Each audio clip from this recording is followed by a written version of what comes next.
जिन्हें अंतर ध्यान की याद आने लगे, जिन्हें एक बात बार बार याद आने लगे, दिन के 24 घंटों में बार बार याद आने लगे, भीतर जाना है और मौका मिल जाए तब भीतर सरक जाएं। मगर बुद्धि कहेगी ये कैसे हो सकता है, इतना सुधार करके सुधार नहीं हो रहा है और आप उल्टी बात समझा रहे हो। जब इतना सुधार करके सुधार नहीं हो रहा तो बिना किए कैसे होगा। तुम्हारी हालत वैसी है जैसे छोटा बच्चा एक पौधा लगा देता है, बार बार निकाल के देखता है बीज को कि अभी तक अंकुर आया कि नहीं, फिर घड़ी भर बाद पहुंच जाता है। अगर किसी तरह अंकुर निकल भी आया, जो कि पहले तो मुश्किल ही है, क्योंकि जब बार बार तुम बीज निकाल के देखोगे अंकुर निकलेगा कैसे। कुछ तो मौका दो उसको अपने आप होने का, वो तुम मौके नहीं दे रहे। और बच्चा तो जल्दबाजी में होता है, सभी जल्दबाजी में जो है बच्चे बचकाने।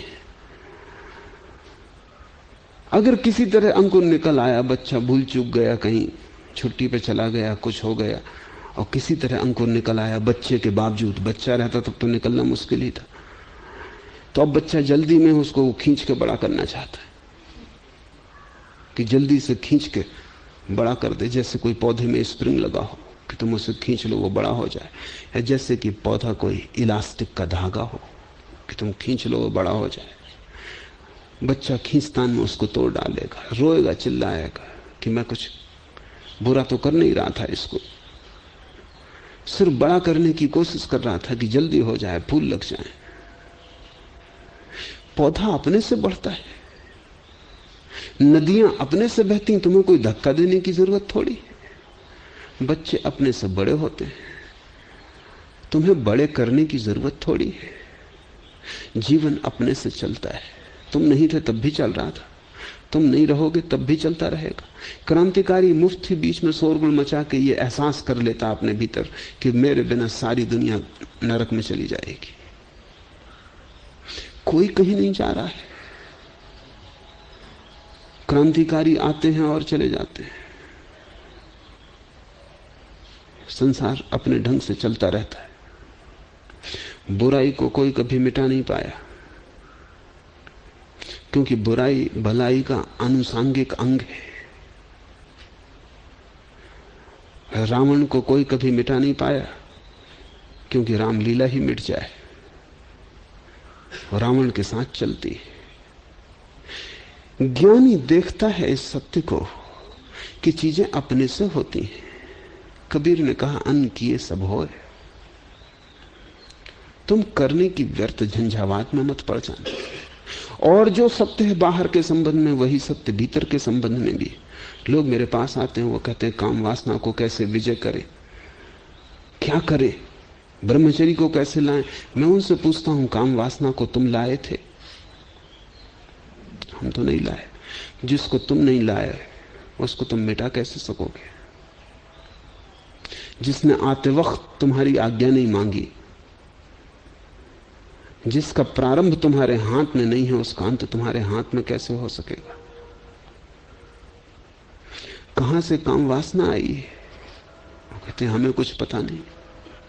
किसने तुम्हें दी है? वो कहते हैं आप भी कैसी बातें पूछते है, प्रकृति से आई है, प्रकृति ही वापस लेगी। जहां से चीजें आती हैं वही वापस जाती, जिसके किए आती हैं उसके किए वापस लौट जाती। तुम क्यों बीच में व्यर्थ ही अपने को खड़ा कर लेते हो? क्रोध मिटाना है, लोग पूछते तुम लाए थे, कब खरीद लाए? खरीदा होता वापस भी कर देते, बनाया होता मिटा देते, तुम्हारे हाथ से हुआ होता, तुम्हारे हाथ से अन हुआ हो जाता। तुम सीधी सी बात क्यों नहीं देखते? तुम क्यों व्यर्थ ही दाल भात में मुसरचंद? चीजें सीधी चल रही, तुम उसमें बीच में क्यों आते हो? क्रोध है, किसी के हटाए कभी नहीं हटा। और जब मैं तुमसे कहता हूं तो तुम निराश मत हो जाना। कोई कभी क्रोध को नहीं हटा पाया, कोई कभी काम वासना को नहीं हटा पाया। लेकिन जिस दिन तुम ये स्वीकार कर लेते हो और मूसर चंद होना बंद कर देते हो, अचानक तुम पाते हो कि बहुत सी चीजें हटनी शुरू हो गई। प्रकृति सब अपने से ही करती रहती है। जिस दिन तुम इतने शांत हो जाते हो और ये समझ लेते हो कि मेरा होना, मेरा करना किसी भी मूल्य का नहीं, उसी दिन तुम्हारा अहंकार मिट जाता है। उसी दिन तुम कहां रहे? जिस दिन तुमने इस सत्य को समझ लिया कि सब हो रहा है, मेरा कुछ करने का सवाल ही नहीं, मैं खुद भी अपने को नहीं बनाया हूं। अचानक तुमने पाया है कि तुम हो, जन्म हुआ, अचानक एक दिन पाओगे कि विदा हो गए, अचानक दिन पाओगे कि सब ठाट पड़ा रह जाएगा, जब बांध चलेगा बन जाएगा। न तो आते वक्त तुमसे कोई पूछता, न जाते वक्त तुमसे कोई पूछता, तो तुम इतनी छोटी सी बात क्यों नहीं समझ लेते हो कि कर्तापन मेरे हाथ में नहीं है? और यही परम धर्म है, जिसको समझ में आ गया कि कर्तापन मेरे हाथ में नहीं है। इसी परम धर्म को लाने के लिए कई प्रयोग किए गए हैं। भाग्य का सिद्धांत सिर्फ एक प्रयोग है इसी को लाने के लिए कि सब भाग्य से हो रहा। कृष्ण ने अर्जुन से यही गीता में कहा कि तू सब कर्म परमात्मा पे छोड़ दे, वो जो करवाए तू कर, तू अपने को बीच में मत ला। कृष्ण की पूरी शिक्षा यही है कि तू मूसरचंद मत बन। उसने मार रखा है इन लोगों को पहले से ही, जो आज इस युद्ध में आके खड़े हुए। इनकी मरने की घड़ी आ गई। उसका खेल तू बीच में मत आ, तू ज्यादा से ज्यादा निमित्त है। वो तेरे कंधे पर रख के धनुष को चला रहा है, उसको चलाने दे। कंधा भी तेरा कहां है? वो भी उसी का बनाया हुआ है। और तू भी तेरा कहां है? वो भी उसी का है। इस तरफ जो खड़े हैं युद्ध के मैदान में वे भी उसी के हैं, उस तरफ जो खड़े हैं वे भी उसी के हैं। कथा भी उसी की लिखी है, खेल भी उसी का है, मंच भी उसी का है, नाटक के पात्र सब उसी के हैं। और उसने ही इस तरफ एक तरह की शक्लें बना रखी हैं और उस तरफ दूसरी तरह की शक्लें बना रखी हैं। तू बीच में मत आ। सारे जगत के धर्म का सार यह है कि तुम्हें एक बात समझ में आ जाए कि तुम्हारे किए कुछ नहीं होता, और फिर सब होना शुरू हो जाता है। और फिर जो कुछ भी होता है वही तृप्ति देता है, क्योंकि जब मेरे करने का कोई सवाल नहीं तो कैसा विषाद, कैसी हार, कैसी सफलता, कैसी असफलता। जब वही कर रहा है तो वही हारे, वही सफल हो, वही असफल हो, वो जाने, हिसाब किताब वो रखे। अगर सभी धागे उसी के हैं और हम उसके धागों में लटकी कठपुतलियों की भांति हैं तो फिर क्या प्रयोजन है? भूल चूक उसकी, प्रशंसा निंदा उसकी, हम अपने को बिल्कुल अलग ही कर लेते। और जैसे जैसे ये समझ गहन होती है वैसे वैसे अहंकार छोटा होता जाता है। जिस दिन ये बात पूरी दिखाई पड़ जाती है कि अपना कुछ भी नहीं, हम भी अपने नहीं, उसी दिन अहंकार विसर्जित हो जाता है। और बिना अहंकार के न काम हो सकता है, न क्रोध हो सकता है। बिना अहंकार के न लोभ हो सकता है, न मोह हो सकता है। बिना अहंकार के न गृहस्थी है, न साधुता है। बिना अहंकार के न बुरा है, न भला है। विभाजन का मूल आधार ही टूट गया। और तब तुम्हारे लिए कुछ भी नहीं बचा। तब तुम साक्षी ही रह गए। और ये साक्षी होना ही परम मंजिल है। कर्ता होना भ्रांति है, साक्षी होना ज्ञान है। बाहर या भीतर, समाज में या व्यक्ति में, दूसरे में या अपने में, तुम ज्यादा से ज्यादा साक्षी हो। तुम्हारी पत्नी क्रोध करती, क्या कर सकते हो? कुछ मत करो, किया कि उपद्रव बढ़ेगा, करने से और आग में घी पड़ेगा। तुम कुछ मत करो। तुम कर ही क्या सकते हो? इस पत्नी को तुमने बनाया नहीं, जिसने बनाया वो जाने।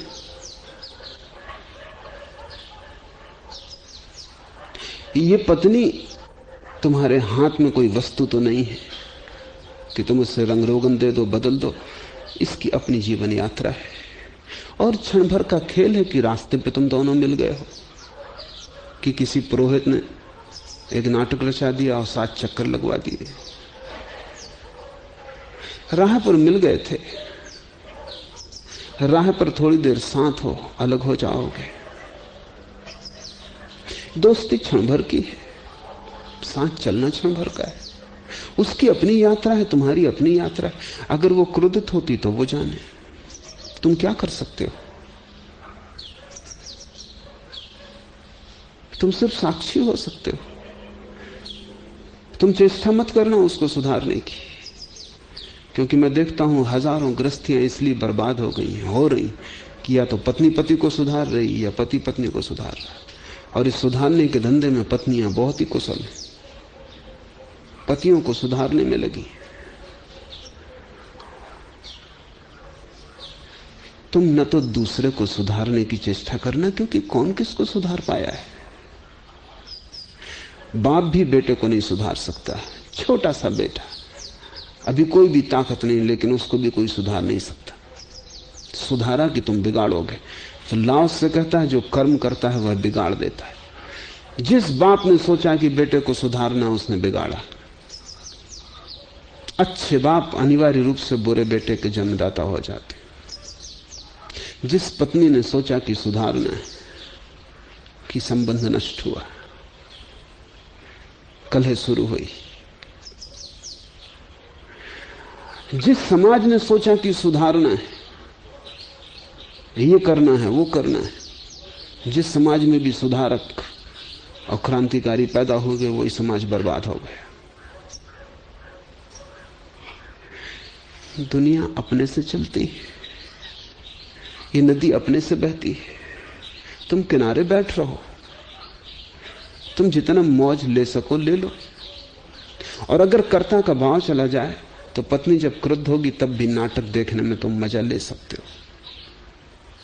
क्योंकि जब अपने हाथ में ही कुछ नहीं, तो ये भाव भंगिमा भी प्यारी है। परमात्मा करवा रहा है, देखो कि भली चंगी स्त्री बुद्धिमान बर्तन तोड़ रही है, ये खेल देखो कि गीता रामायण का अर्थ करके बता देती। ज्ञान में कमी नहीं है, विश्वविद्यालय की उपाधि लिए बैठी और कैसा कृत्य कर रही। जब ऐसा हो, ऊपर देख के उसको धन्यवाद देना कि खूब मदारी है तू भी, भले चंगे लोगों से क्या क्या करवा लेता। जब पति शराब पी के घर आ जाए, ऊधम करने लगे, तब पत्नी को कहना चाहिए कि ऐसा बुद्धिमान आदमी है जिसको कोई नहीं चला सकता, जिसको कोई धोखा नहीं दे सकता, वो खुद को अपने को धोखा देता है। ऊपर देख के परमात्मा को धन्यवाद देना कि खूब खेल दिखाया। जरूर तेरा कोई राज होगा, और हम क्या कर सकते। तूने ही पिलाई है, अन्यथा ये घटता ही क्यों। जैसे जैसे समझ बढ़ती है वैसे वैसे लगता है वही एक करता है, और तब सब अहंकार लीन हो जाते। और इस अहंकार लीनता का ही ये सारा उपाय है, अलग अलग दिशाओं से। ज्ञानी बस एक ही चेष्टा कर रहे हैं कि तुम्हारा अहंकार कैसे गल जाए, तुम कैसे मिट जाओ। तब फिर सब स्वीकार है, बाहर भी भीतर भी। ऐसा भी नहीं कि तुम बाहर ही स्वीकार करोगे। यही तो लाओसे की कीमिया बड़ी अद्भुत है। लाओसे कोई साधारण साधु नहीं है, लाओसे कोई साधारण चरित्रवान नैतिक पुरुष नहीं है, कोई पंडित पुरोहित नहीं है कि लोगों को चरित्र सिखा रहा है। लाओसे तो लोगों को जीवन की परम दिशा दे रहा है, जहां चरित्र दुष्चरित्र किसी चीज का कोई मूल्य नहीं। लाओसे कहता न तो दूसरे के साथ छेड़खान करना, दूसरे को छोड़ दो, उस पर बीच में बाधा मत डालो। और यही लाओसे अपने लिए भी कहता है, अपने साथ भी बहुत छेड़खान मत करो। कल आपने कबीर और धर्मदास के संदर्भ में लाल रंग की महिमा बताई, लेकिन मोहम्मद को हरा रंग पसंद आया और नानक को नीला। यद्यपि वे दोनों भक्त ही थे। कृपा कर समझाएं।